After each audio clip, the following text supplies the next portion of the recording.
नमस्कार, आप देख रहे हैं पहली खबर 24/7। खबर यूपी के बदायूं से है। किसानों के आह्वान पर जहां देश भर में किसान प्रदर्शन कर रहे हैं, वहीं बदायूं में भी किसानों ने केंद्र सरकार के किसान बिल के खिलाफ प्रदर्शन किया है।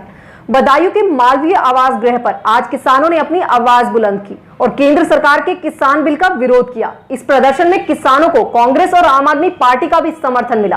किसान देश भर में संसद द्वारा पास किए गए किसान बिलों का विरोध कर रहे हैं। उनका साफ कहना है कि यह बिल पूरी तरह से किसान विरोधी है। प्रधानमंत्री मौखिक रूप से कह तो रहे हैं कि एमएसपी नहीं हटाई जाएगी, तो यह बात सरकार को बिल में शामिल करनी चाहिए थी। यूपी के बदायूं से अंशुल जैन की रिपोर्ट। मुख्य बिंदु ये जो 3 अध्यादेश लाए गए हैं, किसान विरोधी अध्यादेश हैं। इनमें एक तो कॉन्ट्रैक्ट खेती के लिए खुली छूट दी गई है और कॉन्ट्रैक्ट खेती की जाएगी। दूसरी बात, जो एमएसपी रेट के हमें माननीय प्रधानमंत्री जी रोज ही कह रहे हैं और पूरी तरीके से आश्वस्त कर रहे हैं किसानों के लिए, तो किस तरीके से कर पाएंगे। जब उन्होंने भाषण दिया था चुनावी समर में, तो कहा था किसानों का कर्ज माफ होगा, किसानों की दोगुनी आमदनी होगी, किसानों का डीजल सस्ता होगा, किसानों के बिजली बिल सस्ते होंगे। आज जब उनका कानून उन बिंदुओं पे खरे नहीं उतरे, उनके जुमले रहे, तो हम कैसे प्रधानमंत्री जी की बात पे यकीन कर लें। दूसरी बात, जब एमएसपी की बात कह रहे हैं, कानून ला रहे हैं, हमारा मांग ये है कि एमएसपी रेट है क्या। एमएसपी रेट लागू होते चले आए, आज तक 24 सरकारें रही और एमएसपी रेट लागू नहीं हुआ। एमएसपी रेट से कम में रेट में खरीदारी हुई, कालाबाजारी हुई और पूरी तरीके से किसानों को लूटा गया। एमएसपी रेट के लिए क्यों नहीं कानून के प्रावधान में लाया जाए, कानून क्यों नहीं बनाते, उसके लिए सदन में क्यों नहीं लाया गया, उसके लिए प्रावधान क्यों नहीं किया गया।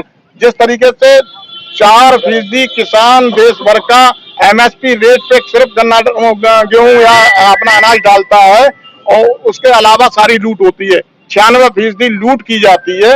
हम कहते हैं एमएसपी के लिए पूरी तरीके से कानून के दायरे में लाइए। जो भी एमएसपी से कम रेट पे खरीदे, 3/7 की कार्रवाई की जानी चाहिए, कालाबाजारी रोकी जानी चाहिए। सरकार ये कह रही है कि ये जो है किसानों के हक में है ये कानून, लेकिन आप लोग नाजायज विरोध कर रहे हैं। ये सरकार की बातों पे मैं कह रहा हूँ, फिर से कैसे यकीन किया जाए। सरकार तो ये कह रही थी कि किसानों का कर्जा माफ होगा, 19,000 करोड़ का पैकेज दिया गया। एमपी कौन हुए, 68,000 करोड़ लोगों का किसका माफ किया, किनके एमपी खाते में डाला गया। आज किसान 1,000 का जेलों में डाला जा रहा है, आज किसान पे ब्याज लग रहा है, किसान को कोई सस्ता वो नहीं दिया गया, कर्ज नहीं दिया गया, ये भी वायदा किया। तो सरकार के तो ये जुमले हैं, सरकार का कहां से ये बिल फायदा करेगा।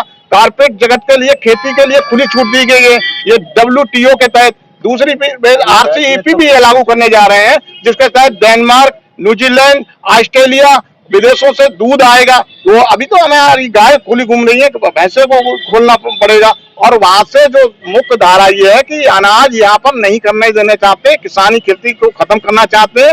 ये कानून काला कानून है, खेती को हथियाने वाला कानून है। ये विदेशी कंपनी और उद्योगपतियों के हवाले करने खेती जा रही है सरकार, और ये कानून उन्होंने पास कर दिया जो WTO के विरोध में हम हैं। हाँ, आज यहाँ पे धरने के बैठे हैं, क्या काम? ये हमारी पार्टी का कोई राजनीतिक कार्यक्रम नहीं है और ना जो यहाँ पर लोग बैठे हैं राजनीतिक पर्पज से बैठे हैं। यहाँ पर किसानों के साथ जो अत्याचार हो रहा है, जिस तरीके से 3 अध्यादेश लाए गए हैं, उनको गुलाम बनाने की प्रक्रिया हो गई है, उसका विरोध कांग्रेस पार्टी कर रही है। किसानों के साथ उनकी लड़ाई लड़ने के लिए हमारी पार्टी हर तरीके से तैयार है। उसी के समर्थन में किसान सभा और किसान यूनियन के लिए कांग्रेस समर्थन देने के लिए हम यहाँ पर आए।